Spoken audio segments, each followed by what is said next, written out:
ma xel dem ci boo ko traduire Serigne Touba day wax au peuple de la terre, au peuple de la mer, passer par le bienfaisant océan de la générosité muy yonent bi alayhi salaatu wasalaam. boole na les trois substances. jeex na. donc c'est important. yàlla lii ma ngi ci mawaahibu naafir fi madaa ishaafi. ci loolu doon wax léegi. waaw li na ci yow. waaw non grand yow xam nga fii ak jamono dina am loo xam ne dinañ ci dikk bu soobee yàlla. mais di leen nuyuwaat yéen ñiy doog a dabee ci jotaay waxtaan bi kon ñu tàmbali ak Cheikh Tidiane Kandé alors doyen la Cour suprême parce que damay bëgg tàmbali ak yow l'affaire Mame Mbaye Niang mi relancé waat. ci ëtt yéenekaay yi ci askan wi ñu ci xaarandi fu wànnandi mujjee ki gëtëm. La question c'est est-ce que la Cour suprême va-t-elle ordonner la révision du procès de Mame Mbaye Niang Ousmane Sonko qui s'est soldé par la condamnation de ce dernier pour diffamation et injure publique et que tamit di fàttali ne la haute juridiction réunie en chambre devrait bientôt trancher fan lañ jëm fan la wànnandi mujjee gëtëm par rapport ak situation bii ñuy dund ak dossier bi. dafa am fi mu bëggoon tàmbali. c'est déjà une très bonne entrée en matière parce que aujourd'hui loolu moo xew. lii de man si on dit droit nag laa wax je ne pense pas que Ousmane Sonko avec toute sa horde d'avocats son équipe yaakaaruma ne dinañ ci génn droit bu dee la droit yi di pour plusieurs raisons. La première raison yaa Moussa lii mbirum diffamation la et pour l'information de ceux qui nous regardent. Il y a les avocats qui sont là, les juristes, les magistrats qui nous écoutent. L'un des premiers codes codifiés de droit, ça remonte de l'an 1754, avant Jésus-Christ. Xam nga ban yonente la tombel? Yonente Yàlla Ibrahima. Alayhi salaatu wa salaam. Ak roi wu Namrud bun Kanaana yaa ngi fàttaliku. Exactement. Roi bu beew ba. dem ba nee nañ ko defaral échelle mu dem xeex ak yàlla. ci yàlla. Tu te rappelles la tour de Babel. Exactement. ñu defaral ko échelle bi mu yëg ba ci kaw yàlla bàyyi ba mu commencé dugg ci nuage yi mu mabal lépp mais nag yàlla da ko protéger bàyyi ko mu daanu dara jotu ko et immeuble R+2 boo fa daanoon ñàkk sa bakken. waaw yàlla foofu la ko jëlee muy wadd dara jotu ko pour gën a yokk beew bi mu naan il faut reprendre l'initiative yàlla xëy rek mbir yi soof ko jël benn yow kenn du la ko jàngal ci yow bon taalibe dugal ko ci nopp bi muy weew muy mbëkk mairie fitnaal boppam ba finalement woo ay tëgg ne leen dagg leen bopp bi ngeen remplacer ma ko par bopp wurus il a perdu la vie sous sa propre initiative jamono jooju le premier code codifié de droit la xewee 1754 précisément avant Jésus. donc ils te disent 1750 pour arrondir bañ a juum. Alors de cette année à 2027 avant Jésus-Christ jamono yonent yàlla Ibrahima ba at mii jamono président Bassirou Diomaye Faye jamais il y a eu de révision d'un procès de diffamation. Il n'y a pas de jurisprudence qui va faire le droit du monde, les 4 planètes. Exception mënul bu la neexee nga inviter même l'écosystème globalement des procès de jinne procès wu malaaka ab feneen musul am révision d'un procès de diffamation. Peut-être peut-on assister peut-être à une exception. Donc première fois dans l'histoire politique du Sénégal qu'un acteur politique majeur parle de faits nouveaux pour la révision d'un procès de diffamation musul am. Même au tribunal ils seront confrontés d'éléments de langage parce que jurisprudence dafa bokk ci luy gën a permettre à un avocat nga argumenter. Donc su ma la waxee 1754 ba tey jii mënuñu am benn jurisprudence ci mbirum fait nouveau maanaam lu dem ci mbirum diffamation. Maintenant il y a eu des trucs criminels Kandé moom moo dem ci benn mbir ñëw fekk ñu àtte Demba Kandé ne moo rey man maa fa demoon voici le couteau tu te rappelles les preuves mobiles du crime. Mobile du crime. Ça te dit. Exactement. andi wax yooyu ba teg ñu jàpp Kandé yóbbu prison. waaw on fait une enquête ñu def enquête ba sonn gisuñu jàpp ma condamné ma perpétuité. Aujourd'hui on est le 8 non. Exactement. Il est 15h57. Le procès là se tient en l'an 2038 par exemple. Yaa Moussa tu fais l'émission avec moi fii ci Sénégal 7 n'est-ce pas. N'importe quelle heure du moment nga ñëw toog fàttali ko ne mais Kandé mii ñu condamné fii en 2036 mais en 2025 ce jour bii le 8 janvier 2025 2026. mais Kandé man ak moom ñoo nekkoon ci heure du crime bi kon il ne peut pas aller à se faire être victime ou coupable de ce crime là nga ñëw ci kër gi fii woo grand bi ne ko caméra de surveillance ak émission bi la maa bëgg ñu génnewaat ko ñu xool heure bi effectivement maa ngi woon fii ci Sénégal 7 te le crime a eu lieu à Kolda par exemple. est-ce possible que je me dédouble pour mën a nekk fii en même temps di def commettre benn crime fale Kolda loolu la ñu woowee on fait nouveau pour une affaire criminelle. xel mën na ko nangu. ñu dem defaat procès bi. andi élément bu nouveau boobu. teg ko ci table du juge ñu bàyyi ma ñibbi mais mbirum diffamation. dafa am lu ci droit wax nag léegi ñu dugg ci droit lan mooy exception. voilà diffamation dafa am ñeenti faits yi ci nekk. allez-y. yu cohérente yaa Moussa. allez-y des faits très cohérents. lesquels faits. droit dafa ne quand tu es le diffamateur jamono bi ngay diffamer l'année où tu fais la diffamation le mois où tu tiens la diffamation l'heure de la diffamation la semaine de la diffamation le jour de la diffamation l'heure de la diffamation la minute de la diffamation la seconde de la diffamation et le tierce même de la diffamation bi nga koy def tu dois être en possession de l'élément de diffamation la preuve parce que wax ji yee waxu preuve la Ousmane moo waxal Mame Mbaye Niang ndax am na preuve bi est-ce que xam nga ne wax ji yëpp loolu la lépp werante bu metti bi yëpp diffamé na wala diffamé wul preuve moo tege ci table Ousmane Sonko ndax am na preuve ne Mame Mbaye Niang dafa détourné lépp xam nga tout tourne autour de la preuve de la diffamation exactement léegi droit dafa ne yow mi di diffamé instant bi ngay diffamé tu dois être en possession de la diffamation Ousmane Sonko c'est un homme intelligent il n'est pas nul moo tax mu toog ba muy njëkkee wax ne preuve baa ngi nii sama téléphone à l'instant où il parlait il brandit la preuve dans son téléphone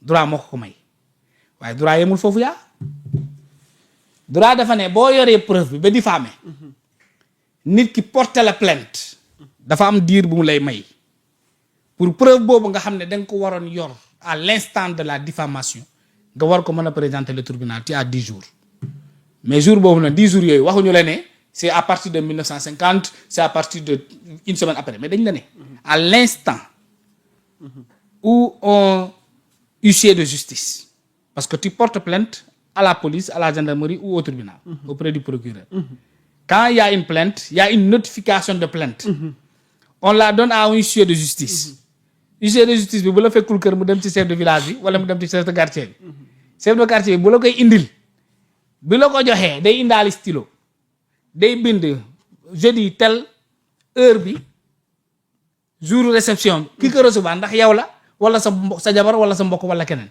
bu dee yow yaa ko recevoir ñu naan reçu par lui-même heure boobu ñuy bind le décompte a commencé ñu ne la am nga fukki fan pour andi preuve bi fukki fan yooyu yaay dem tribunal ne maa ngi nii dañ ma porter plainte preuve baa ngi nii nga teg ko juge bi nag bu ko neexee mu toog 5 mois mu jàpp procès bu ko neexee mu dëkk 3 semaines mu jàpp procès bu ko neexee mu jël 1 2 mu jàpp procès mais bu ci jotee rek pour mu gën a leer bañ a gën ci délai pour la plupart du temps on accélère la cadence. on le fait dans ce canevas de 10 jours. ñu ne fukki fan yooyu. à compter de la date de la réception. de la notification de plainte. day commencer di compter tic tac 1 2 ba 10 jours. maanaam compte à rebours bi. compte à rebours bi day lancé wu. ok bu matee fukki fan net.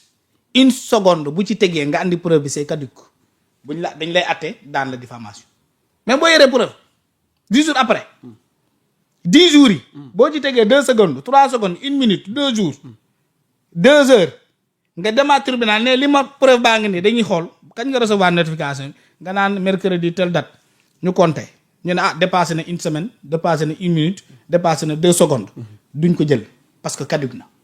mais Kandé Ousmane Sonko yoroon na preuve bi. ba wane leen ko mais demul tribunal. mais période boobu bu demoon tribunal.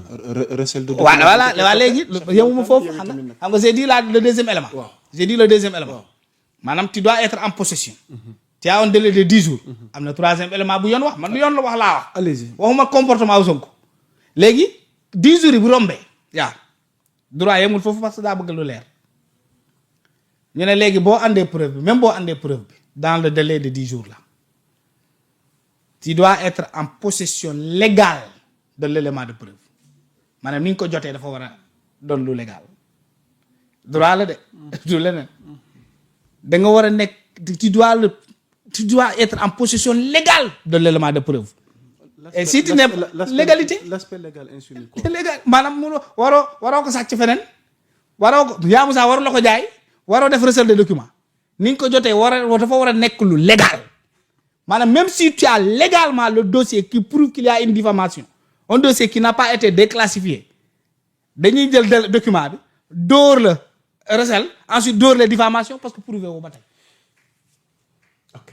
nit da ngay duggal sa bopp ci leer muy ñett des na ñeenteel Yaa Moussa. Allez-y.